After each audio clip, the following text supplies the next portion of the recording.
Morning, everybody. How we doing? Good to have you here. Whether this is the first time you've been here, we appreciate you showing up and hanging out with us today, or you've been part of the journey for some time. And apparently we have a lot of Knicks fans in here, which absolutely blows my mind. But anyway. Oh, it's you two. Yep, okay, that makes sense. All right, you guys probably destroyed the school buses last night, too. Anyway. All right, anyway. Hey, I want to take you back to 2013. This guy on the screen here, Jamie Siminoff, he appeared on the show Shark Tank trying to raise money for this invention that he had, this product. Now, this product was called DoorBot. It was kind of an interesting product. It's where it was connected to your Wi-Fi, right? And from your doorbell, you could actually see and talk to the people that were out there on your phone. So he goes on Shark Tank, hoping to raise all this money. He doesn't get what he wants out of his time on Shark Tank, except when he leaves, as many people have found, your sales increase dramatically. He made millions of dollars from being on the show. He takes this money, he invests it in his product, so he upgrades his product, but he also decides, hey, I'm going to change the name of this company, and he changes it to this, to Ring. We know it by Ring, right? In 2018, he sells it to Amazon for roughly $1 billion. I'd say he did pretty well. My guess is that quite a few of us in this room have a Ring doorbell. And we use it for the important things, don't we? Like the important things are, is my pizza here? So when the doorbell rings, like, is my pizza here? And that's what we want to check. But truthfully, we probably use it more for security purposes. Who's at my front door? Why are they at my front door? Are they a danger to me? We'll buy products like a Ring doorbell to protect our homes from the outside. But here's my question. Why don't we spend time and effort to protect what's really most important, and that's who we are on the inside? You ever watch someone's life fall apart and wonder how did they get there? Right? You'll watch a couple and you're like, how did they end up getting divorced? I've known them, and they seem like their marriage is going wonderful and great, and they're always smiling, they're always happy. How did they end up in this place? How did he end up addicted? I know this person. I've spent time with him. I've worked with him. I never knew this was going on in his life. Or how did she, this respected leader, end up destroying everything around her? We kind of have this idea that life just kind of fall apart on a whim in a moment's notice. They self-destruct just out of nowhere. But the truth is something has been going on a lot longer and a lot deep inside. These things don't happen overnight. It takes time to get to that place. A great example of this are these homes that are falling into the ocean out on the outer banks of North Carolina. You know, we see these and we know, like, they didn't just build these in the middle of the water, right? Like, these homes have been there for 50 years. They were built hundreds of feet away from the shoreline. And it wasn't just some big tidal wave that came in that's destroying them. Geologists say it's just the rhythmic, constant, kind of unnoticeable lapping of the water on the beach over and over again. And that's led to the erosion on the beach, which led to the destruction of these homes. I love the way C.S. Lewis puts it in the Screw Tape Letters. He says, indeed, the safest road to hell is the gradual one, the gentle slope, soft underfoot, without sudden turnings, without milestones, without signposts. Like, we usually don't self-destruct just out of nowhere. We drift slowly into destruction, and sometimes we're just walking down that gentle slope. Now, I don't think there's any clearer picture of this than one we find in the Old Testament, a story that you may be familiar with. Even if you've never been to church before, you've probably heard about it in the past. It's King David and Bathsheba. And in this story, when we read 2 Samuel chapter 11, I think we kind of get a glimpse of what's happening here. Let's look at this. I'm just going to read a piece of this. It says, in the spring of the year, when kings normally go out to war, David sent Joab and the Israelite army to fight the Ammonites. They destroyed the Ammonite army and laid siege to the city of Rabbah. However, David stayed behind in Jerusalem. Late one afternoon, after his midday rest, David got out of bed and was walking on the roof of the palace. As he looked out over the city, he noticed a woman of unusual beauty taking a bath.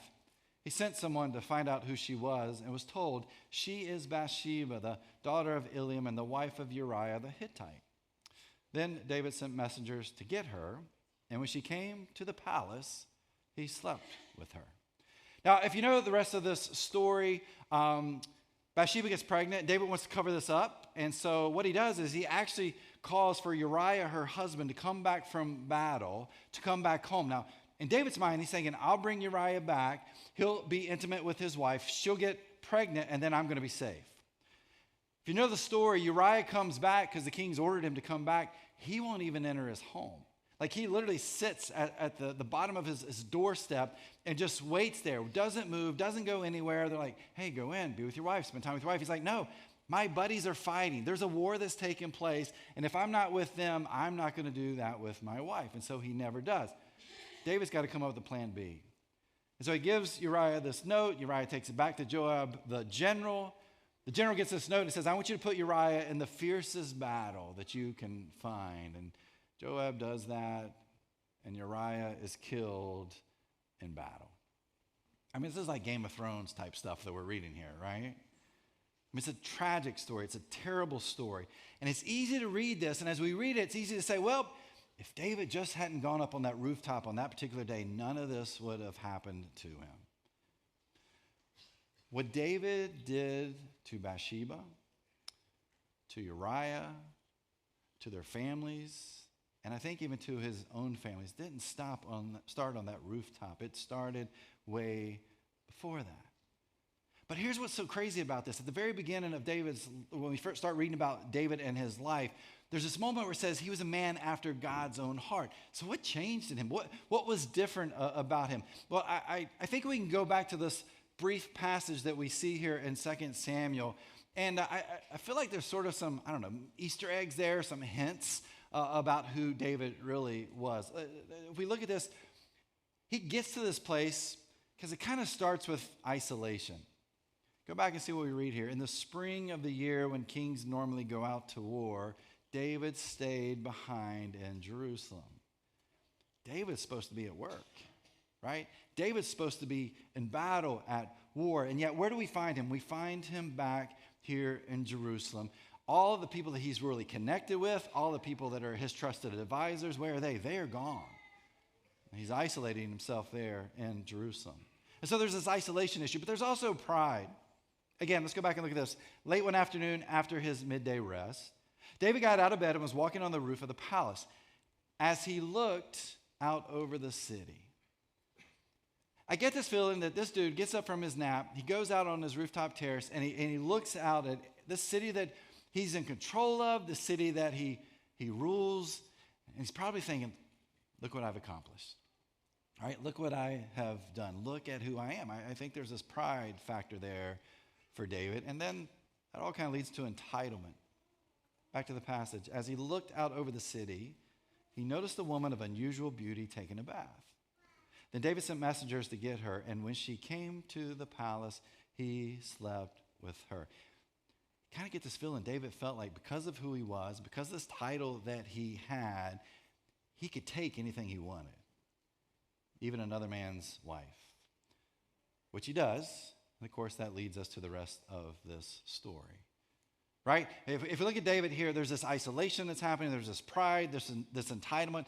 Those things just don't happen out of the blue. These things take control of your heart over time.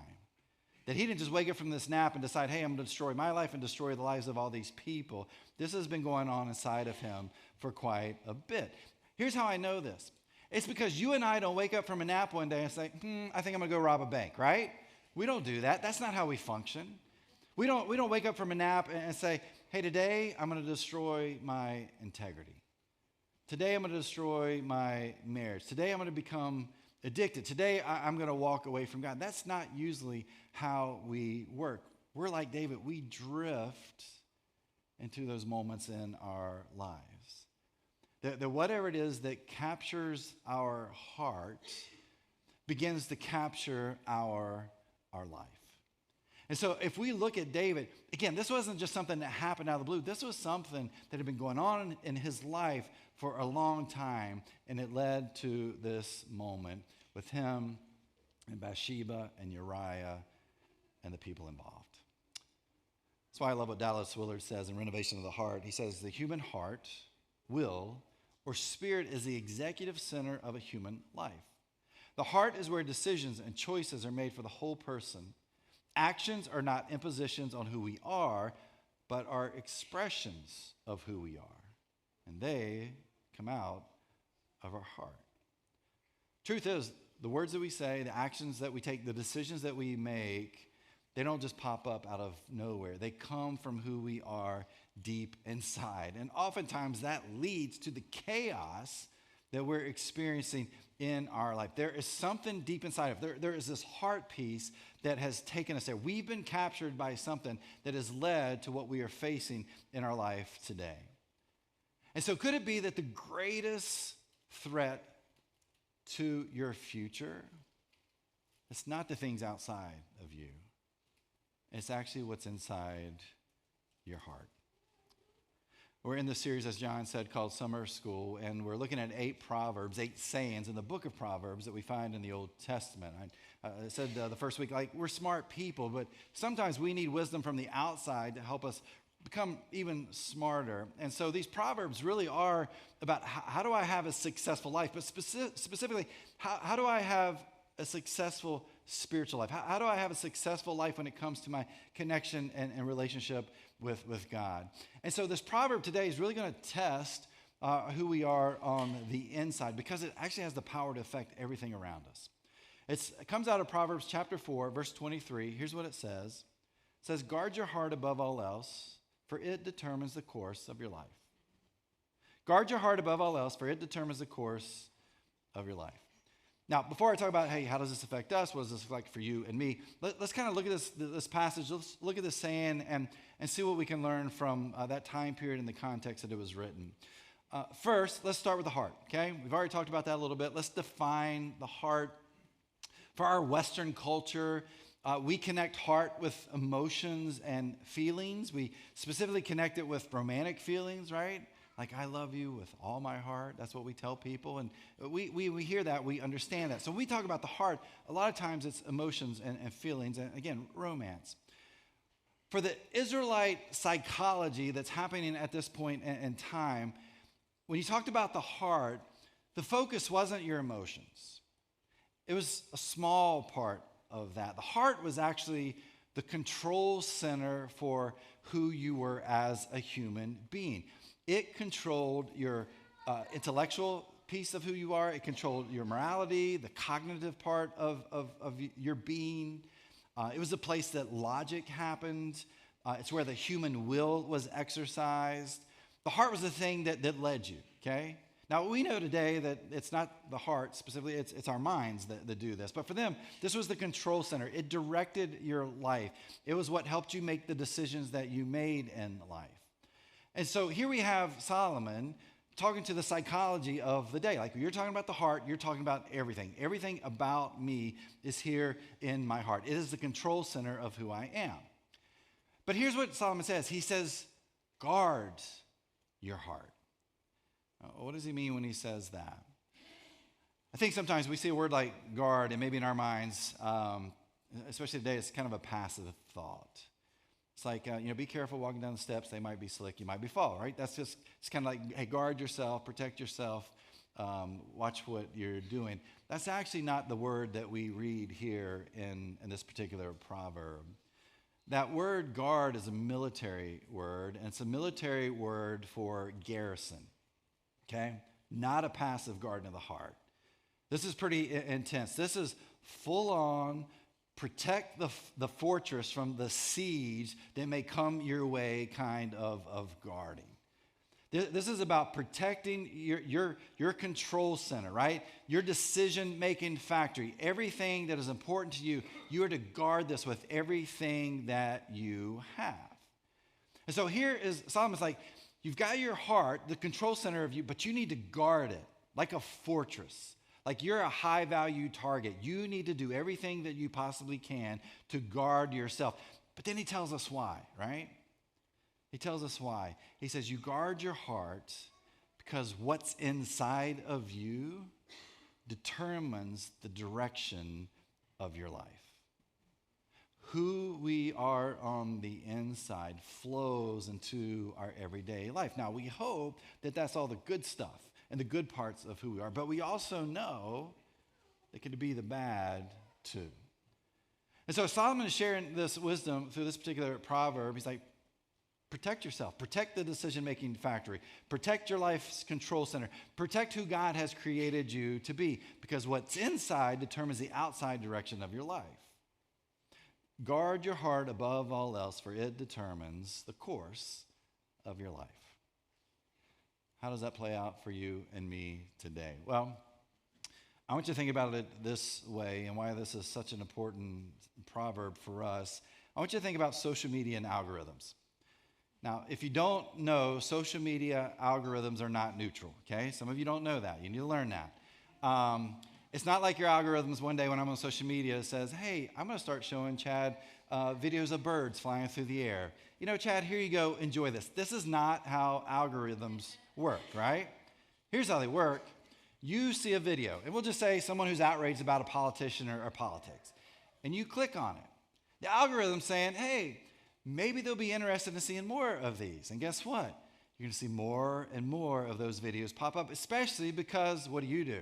You click on the next one, and you click on the next one. And so it begins to keep feeding you whatever you're already feeding it. And so over time, what is it doing? It's training you into who you will become. Our hearts really aren't any different. Whatever we repeatedly expose ourselves to eventually becomes easier to think about, to believe, and even to become. Like your fears, they become your anxiety. Your comparisons become envy. Your attraction becomes lust. Your disappointment becomes this bitterness. That our hearts are like an algorithm. Your heart begins to learn your patterns too. Have you ever asked yourself, why am I so anxious? Or why am I so angry? Why am I so exhausted? Why am I so cynical? Why do I feel so distant from God? The truth is, your heart has learned your patterns, and you're being shaped that way over time. You don't wake up one morning from your sleep or from a nap like David and think, hey, I'm going to get divorced today.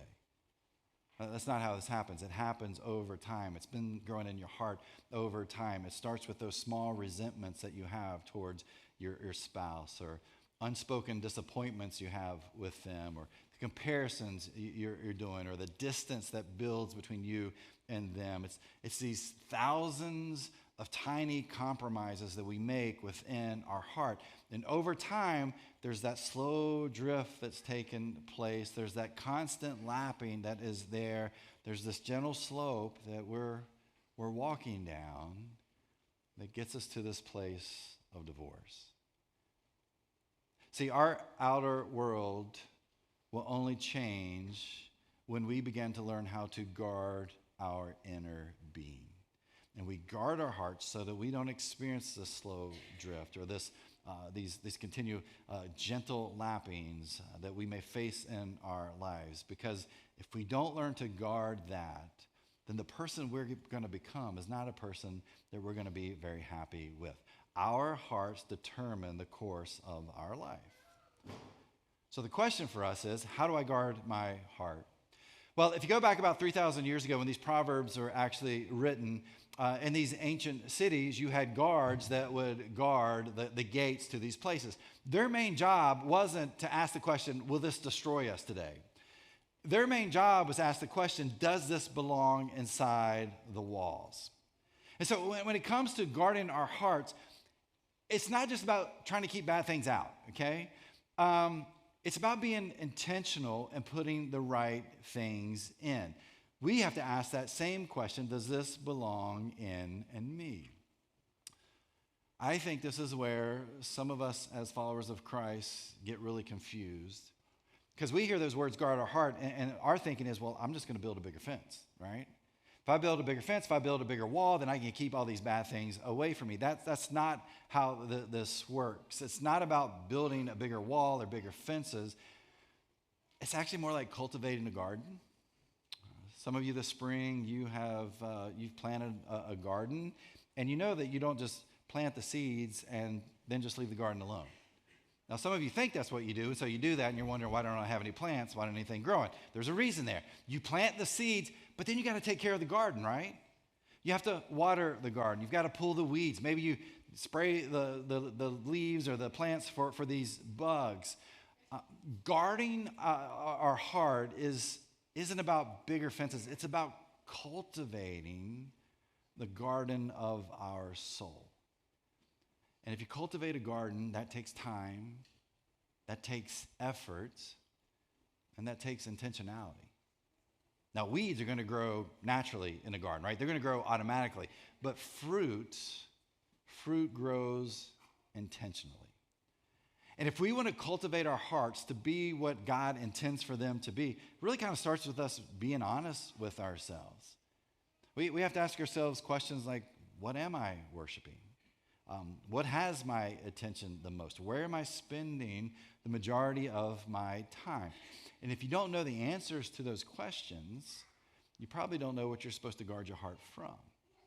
And if you don't want to answer those questions, you probably really enjoy where your life is going right now, even if it's not great and you're afraid of what it would look like for you to actually guard your heart. Again, guarding our hearts is not about building bigger fences or walls. It's about being intentional in caring for it so that we can allow the right things in. Because Solomon says, whatever it is that captures your heart eventually will capture your life. If we go back to David, he leaves his heart unguarded. And I think, again, I would say we could go back to isolation, pride, entitlement. What do these lead to? They lead to lust and adultery and murder and families being destroyed. There's this slow drift that has taken place inside of him that's led him to really destroying these lives, and I think in many ways even his own, leads to this brokenness that's all around him. But someone comes to David, a guy named Nathan, a prophet, and says, hey, David, dude, you're messed up. And the good part is, even though it took a second, David acknowledges that he's a messy person. He comes to understand that because of what he had in his heart, he was capable of doing way terrible things than he ever probably thought he could ever do in his entire life. Like that evil had taken over in him, and he was capable of destroying people's lives because of that. Well, he actually writes a song, a prayer that we have in our book of Psalms in the Old Testament, Psalm chapter 51. Now, here's what I love about this particular psalm. There's a superscription right at the beginning of it, and it gives us the historical context of when he writes this. Here's what it says. It says, for the choir director, a psalm of David regarding the time Nathan the prophet came to him after David had committed adultery with Bathsheba. Right? So this tells us exactly the moment that he writes this particular song. And when you read this, and again, I think it really is more of a prayer, you realize it is a prayer about repentance. But I want you to look at verse 10. It says this. It says, create in me a clean heart, O God, renew a loyal spirit within me. David realizes he's capable of a lot more than he ever thought. He lies. He manipulates, he abuses power, he arranges a murder. Again, he destroys families. You get the idea from Psalm chapter 51 that there's this day after this conversation with Nathan, he's sitting in front of this mirror and he looks at himself and it's like, how did I become this person? But I think that's true for many of us too. We have similar moments. Maybe we sit in front of a mirror and we look at ourselves and we're like, hey, I can't believe I did that. I can't believe I said that. I can't believe that's the decision I make. How did I become this person? You and I are capable of a whole lot more evil than I think we think in our minds. But what I love about David doesn't look at this and says, hey, this is all about just some behavioral modification. If I change some behaviors, everything's going to be great. Because in this prayer, he doesn't pray things like, hey, God, give me more accountability. He doesn't pray, give me more rules. He doesn't pray, give me more self-control. What does he pray? He says, create in me a clean heart. He knows that if his heart doesn't change, those behaviors aren't going to change either. He doesn't ask God for a second chance. He doesn't ask God for a better plan or for stronger willpower. He really asks God for a miracle. He says, God, create in me this clean heart. That Hebrew word there for create that we find in this particular passage is actually the same Hebrew word we find in Genesis 1:1. In the beginning, God created. David's not asking God for a Band-Aid. He's not even asking God to go in there with a needle and some thread and like, hey, God, can you kind of fix this hole I've got in my heart? That's not what he's asking for. He's actually asking God for a miracle. He's saying, hey, God, I just want you to create a brand new heart. That I'm at this place that I am so broken, I am so hurt because of what I've done to other people, how I've hurt them, and the pain I've caused. That God, I want you to create in me this brand new heart. He's asking God for this incredible miracle. And I think it's because David understands something that his son Solomon, a few years later, writes about in this proverb. Guard your heart at all costs because everything about you and me flows directly from it. How do we do that? How do we guard our hearts? How do we not let this slow drift take over until we do things maybe similar to what David does? Well, let me share a few ideas with you. First thing I would say, and I think this is the only place to really start, is to ask yourself this question. What is one thing capable of capturing my heart? When you think about yourself, what is the one thing that you know has the power to derail your heart? That there are forces that are trying to invade your fortress, that are trying to get in, where you're like, if this thing captures my heart, I know where it's going to lead me. What is that one thing for you? Now, some of you may be sitting here like, oh, it's already captured my heart. And I know that because I can't sleep. My relationships are broken. My work life is terrible. My mental health is in a horrible, horrible place. That it's already captured your heart. And you're like, well, what do I do with that? Well, the good news is you already know that, okay? And maybe for you, you're praying a prayer, and you're praying the same prayer that David prays. You're praying, create in me a clean heart, God. Help me through this. Guide me. Lead me. Direct me. But if you don't know what that thing is, maybe today is the day you just stop and you just say, hey, what is the one thing that I know can derail my life? Because if you can name it and know what it is, it does help you begin to protect yourself and guard yourself from it. Here's the second thing I would say, and this is something very practical that you can do, is to check your RPMS on a daily basis. Many of you are military types, feds in here. You'll have conversations with me, and you got all these acronyms, and you'll just throw them in like every third word. And I'm just like, yeah, great, yep. I have no idea what you're talking about. I'll go on AI like, can you tell me what these things stand for so I don't look like an idiot next time? So sometimes you need to help me. I know what PCSing is because that affects the church quite a bit. But anyway, there's other things you say that I don't know. I'm going to use one you don't know, so I'm going to one-up you on this one, okay? RPMS, here's what RPMS is. It's relationships, it's our physical life, it's our mental life, and it's our spiritual life. Let me kind of talk about this just for a second and what this means to check your RPMS daily. We actually got this idea. We use these on our staff and with leaders here. A couple times a year, we'll go through like, hey, you know, what we call it a SPIES report. I'm going to show this image here, and I'll come back to it in just a second. We actually add intellectual to the conversations that we have. But RPMS, relational, physical, mental, and spiritual. We got it from the idea from a church up in the Chicago area. There's a pastor there, an author. His name is Dave Ferguson. A couple of weeks ago, I was listening to a podcast that he was on, and he said, you know, I check my RPMS on a daily basis. And I was listening to him, like, that's actually a really good idea. That instead of checking it like once a year or twice a year or every month or even every week, like every day as he's doing his quiet time, his devotional time, whatever it may be, his prayer time, he actually writes out RPMS, and then he gauges where he is on each one of these. Now, one of the things that we use is sort of the gas gauge, which is a great, kind of a way to do this, a visual way to do this. So you might look at your social life and be like, you know what, I'm doing pretty good. I'm like 3/4 of a tank. And you might get to your spiritual life and you're like, man, it kind of stinks. I'm like 1/8 of a tank. But being able to do that on a daily basis really gives us a good idea where we are. And when we're trying to figure out where we are, it lets us have an image of our hearts too. Because I'm able to say, hey, this is where I am in the relationships that are important to me.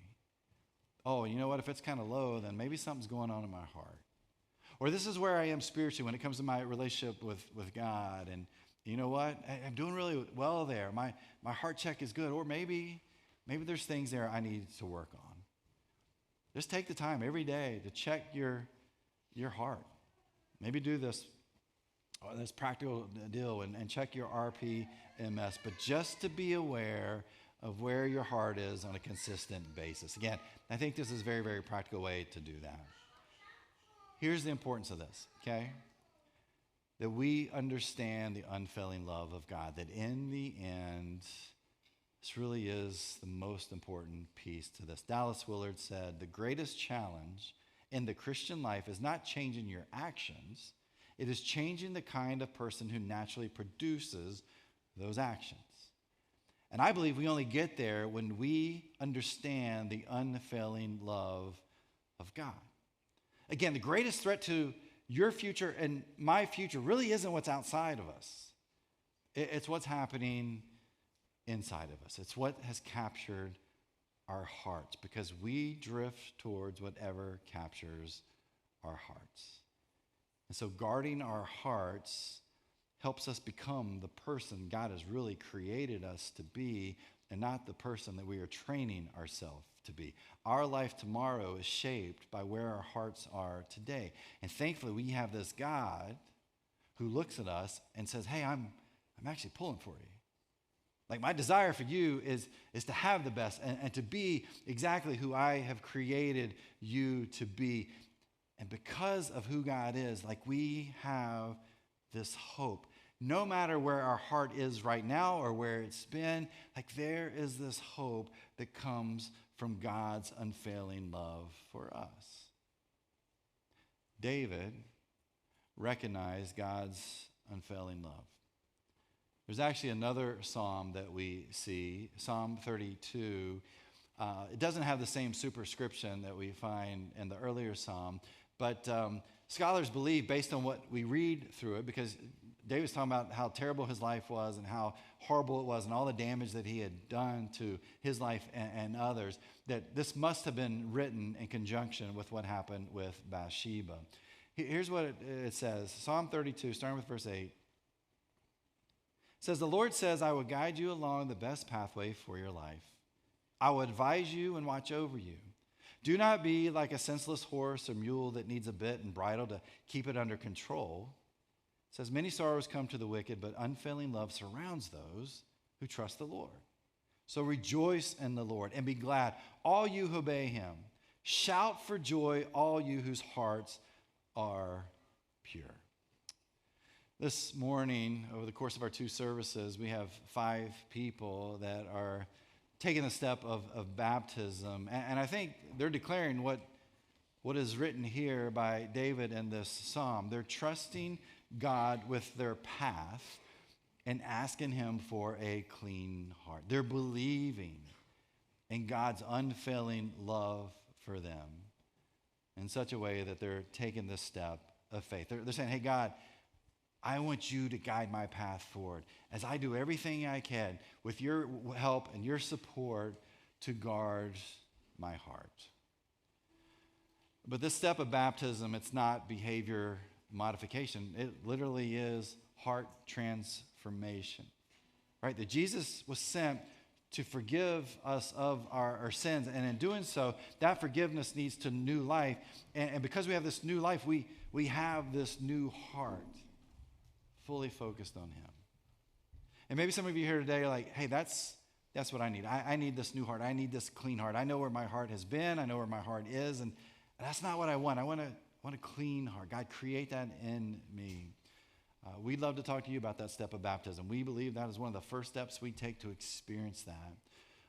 As we said a little bit earlier, there's a class coming up in a couple weeks. Sign up for that if you've got questions about baptism. But also, as you leave today, our Next Step crew out there on the lobby, they would love to have a conversation with you or answer any questions you may have. So feel free to stop by there if that's where you are in your life and you need to take that huge step in your spiritual journey.